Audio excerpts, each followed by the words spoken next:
Hi there, welcome back to your favorite deep dive show on stories contemporary and consequential for India. This week we focus on three developments, two domestic and one from foreign affairs. A series of actions this week taken together paint the United States as a bull in China shop. Even if limited to its sphere or hemisphere of influence, there are geopolitical consequences that we analyze. Second, we focus on the Umar Khalid Sharjeel Imam verdict and how it draws a few new red lines, putting national security above individual liberty. And third, the Duffley gang is back at the JNU, shouting slogans in support of same Umar and Imam. How does the loony left rule the roost in JNU? Let's get going.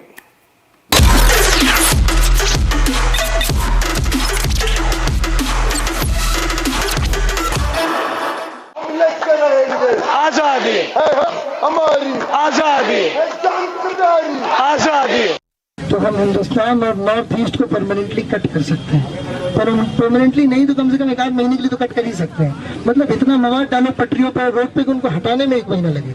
Assam को काटना हमारी जिम्मेदारी है। असम और India cut के अलग हो जाए, तभी ये हमारी बात सुनेंगे। Marking an evolution in criminal jurisprudence when it comes to India's national security, Supreme Court rejected bail pleas of Delhi riots accused Umar Khalid and Sharjeel Imam this week. The bail rejection came as a shock to the supporters of the duo, who see in them heroes who took on the Modi-Shah government during the CAA protests. Reactions bordered on disbelief going by some headlines. Frontline called it judgment of whim, suggesting the justices of the Supreme Court preferred a narrative over jurisprudence. The Wire called it a tightrope between liberty and security. The Print termed it a constitutional paradox. It is the clear position of this show that both Umar and Imam conducted themselves in a manner during the CAA or anti-CAA protests that smacks of putting their narrow communal objectives ahead of national interest. That they have had troubling linkages to ideologies completely uprooted from the social fabric of India, that is Bharat. The idea of India that they carry in their hearts and minds amounts to a loose, balkanized state, ruling a subaltern citizenry. They would not mind if, in the future, the national boundaries keep changing to reflect those subaltern centrifugal tendencies. Both imagine an India that would break going forward. Both have actively worked, in fact, in that direction over the last decade of their activism. Their supporters fall in two categories. One, gullible, useful idiots, believing that Articles 19 and 21 are absolute and above the idea of the nation. Rootless wonders who cannot see beyond their 15 seconds of social media engagement. And two, those who in their hearts harbor the same dangerous anti-national sentiment as Umar and Imam. The Supreme Court has firmly put the nation first. Everything else comes next. It is national security above individual liberty. The order puts nationalism ahead of any ideology. Statute over argument. Writ of the state over lawlessness. Centripetal over centrifugal. The 300-page judgment punches holes in the liberal argument that political dissent and constitutional protests should enjoy protection even if the very idea of India is threatened. The court says the protection cannot extend to designed disruption, engineered confrontation, and orchestrated violence. Shaheen Bagh was no innocent protest. It was pleaded design to fracture communal harmony. The anti-CAA protests of 2020 in Delhi did not merely aim to inconvenience commuters or strain policing resources. They were conceived and executed through the vehicle of chakka jams to choke the national capital, disrupt essential services, and overwhelm the administrative capacity of the state to respond. The disruption caused by the Shaheen Bagh blockade was not an ordinary law and order incident, but was capable of threatening the unity, integrity, security or sovereignty of the nation. It sought to create a climate of fear and paralysis in a section of the citizenry going beyond ordinary disorder. The judgment comes as a dire warning to those smart Alecs who think law is an ass and can be manipulated as such. The justices were clear that while constitutional values enshrined in Articles 19 and 21 are real, statutory restraint is an equal nuts and bolts reality. What has shocked the liberals is that the court has exposed their time-tested tricks of hiding behind Mahatma Gandhi or the tricolor. The court put it fair and square. In criminal jurisprudence, outward disavowal, like batting for peace in the name of Gandhi, and inward design, like executing a well-planned chakka jam, may coexist. That those speeches, like the one made by Khalid in Amravati, spouting Gandhi in public, could go hand in hand with destructive preparation in private. That while the dadis and nanis of Shaheen Bagh were put in the front by design, a shadow phalanx prepared acid bottles and Molotov bombs. That the tricolor was handed to some chacha, even as guns and knives were readied for IB officer Ankit Sharma and Constable Ratan Lal. The verdict delves in great detail into the anatomy of a chakka jam, the tool of the anti-CAA protests, as different from a dharna. While an ordinary dharna is a spontaneous expression of protest, chakka jam is a more specific weapon of planned disruption. The judges do not treat the distinction as merely one of semantics, but of substance, so far as conspiracy behind the anti-CAA protest is concerned. While the former is accidental, the latter is calibrated. Dharna is dissent, chakka jam is confrontation. Dharna is non-violent, chakka jam creates conditions that lead to violence. Dharna is episodic, chakka jam is architectural.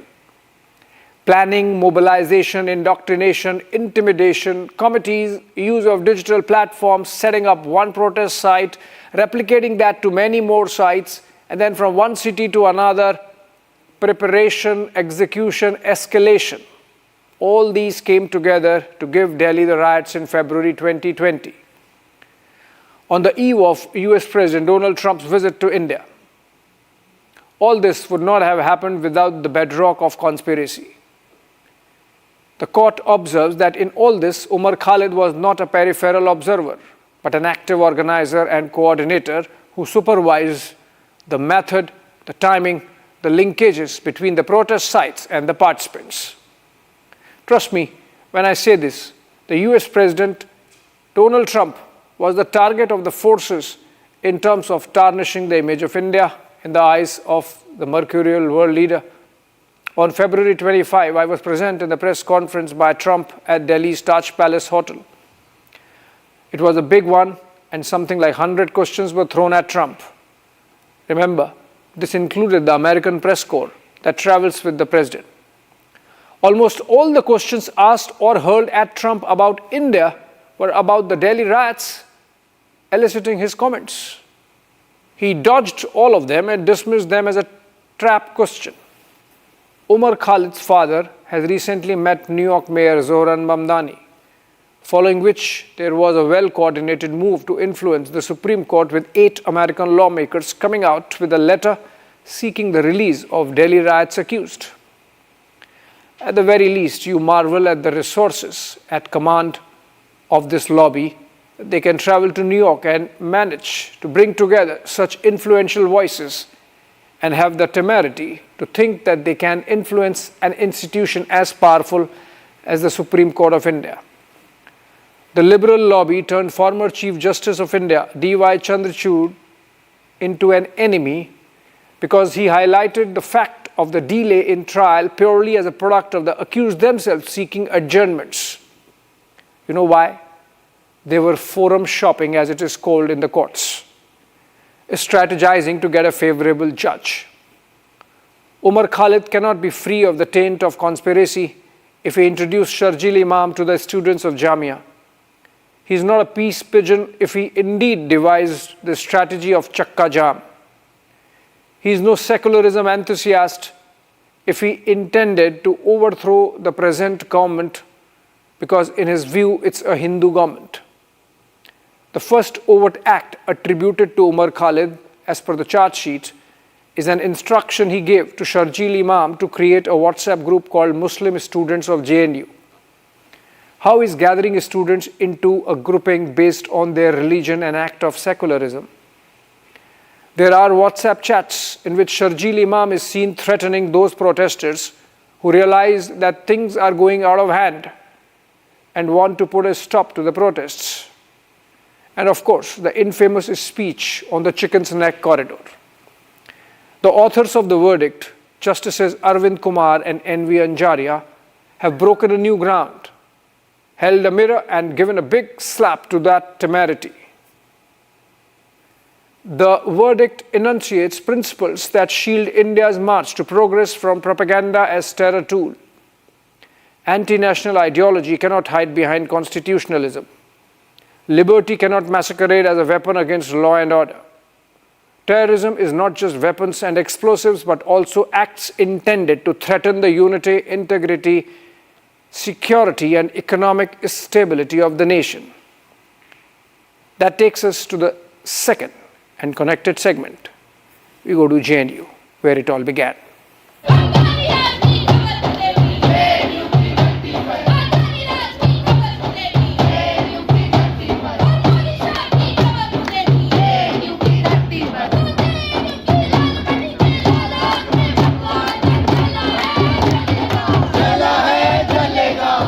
They were back at it. Student leaders of the left gathered inside JNU on January 5 to recall a 2020 clash with the right-wing ABVP. So far, so good. But it soon degenerated into a sloganeering contest in support of Umar Khalid and Sharjeel Imam, who were denied bail by the Supreme Court the same day in the morning. The pictures took me back a decade when in 2016 I was covering another round of JNU student protests from the ground, right inside the campus. Then the protests were in support of convicted and hanged terrorist Afzal Guru and Maqbool Bhatt and ended with Bharat Tere Tukde Honge slogans. Protests and student politics are par for the course for a university. That is how you groom the young for politics and public office, after all. But to normalize breaking up of India was not par for the course, and action followed. Same Umar Khalid, now denied bail in Delhi riots case, was part of those protests. It was a charged atmosphere at the JNU admin block. Hundreds were gathered and included faculty, not just the students. Someone came from the crowd while I was reporting live and disrupted, asking us to leave, as the narrative which I was speaking of was not to their liking. Those belonging to the left literally had this sense of ownership of the JNU campus to the exclusion of every other ideology. In some ways, they still do. Why has JNU remained a left bastion since its founding in 1969? Story goes back to the freedom struggle and its leadership. The Indian National Congress then was an amalgam of varied ideologies of all hues from left to right. The troika of Nehru, Gandhi and Patel itself represented left, center and right respectively.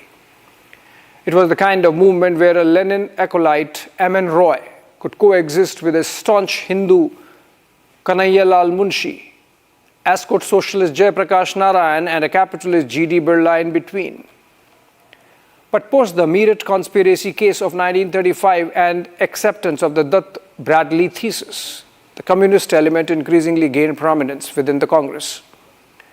It was a conscious move to take control of the Congress, and this got further strengthened with the success of the Soviet experiment in Russia, giving hope to many freedom fighters that it could be a post-independence model to follow in India as well.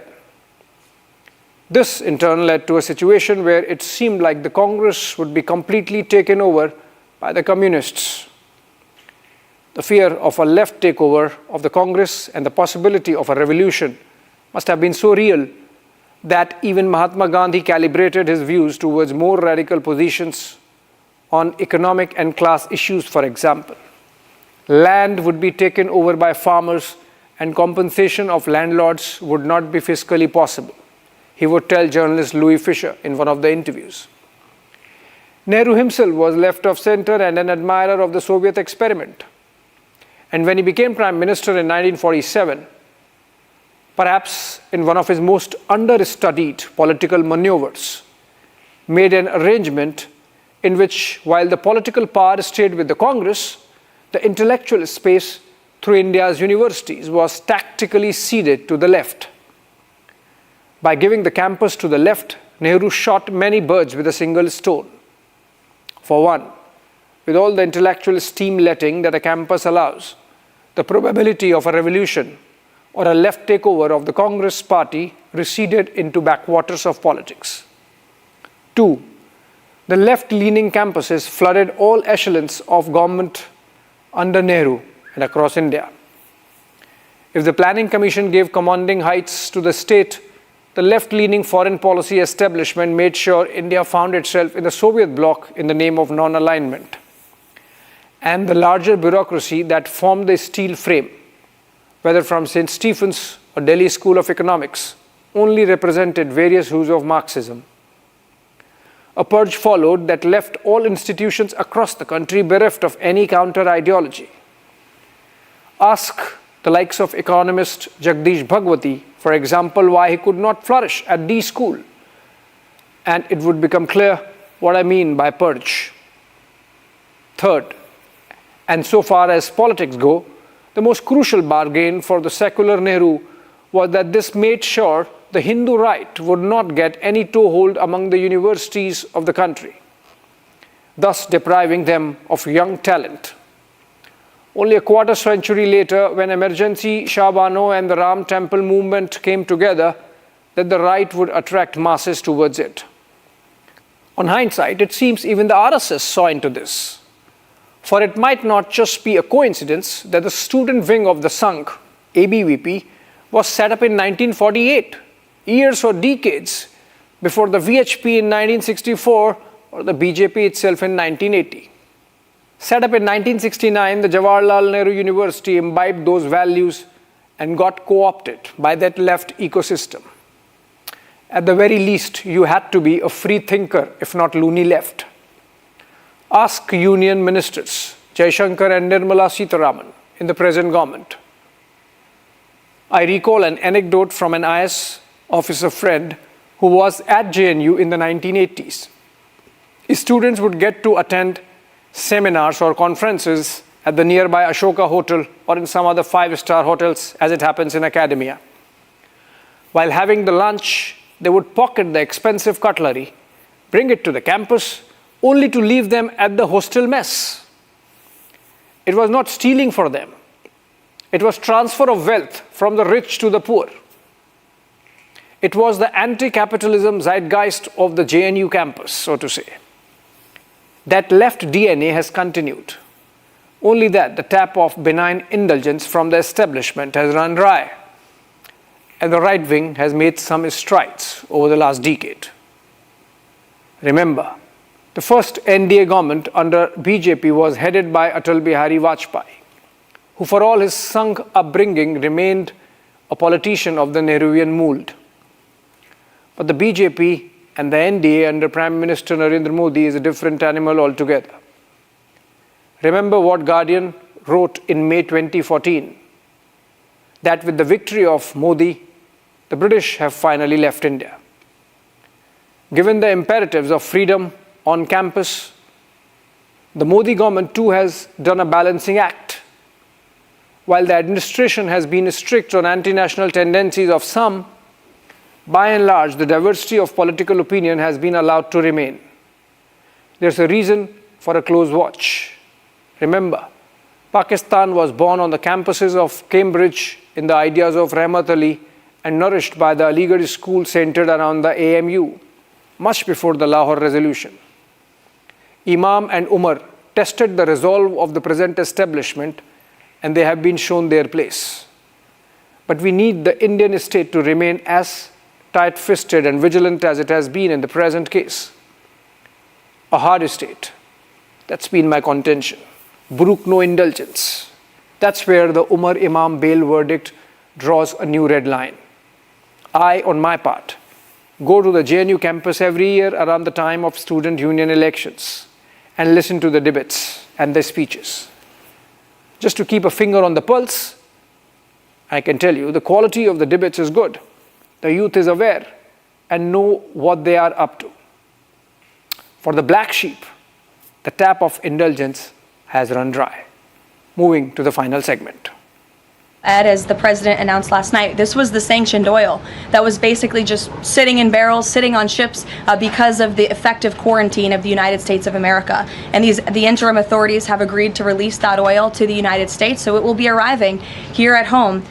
This was the White House Press Secretary Caroline Leavitt pulling a leaf out of Mahatma Gandhi's book.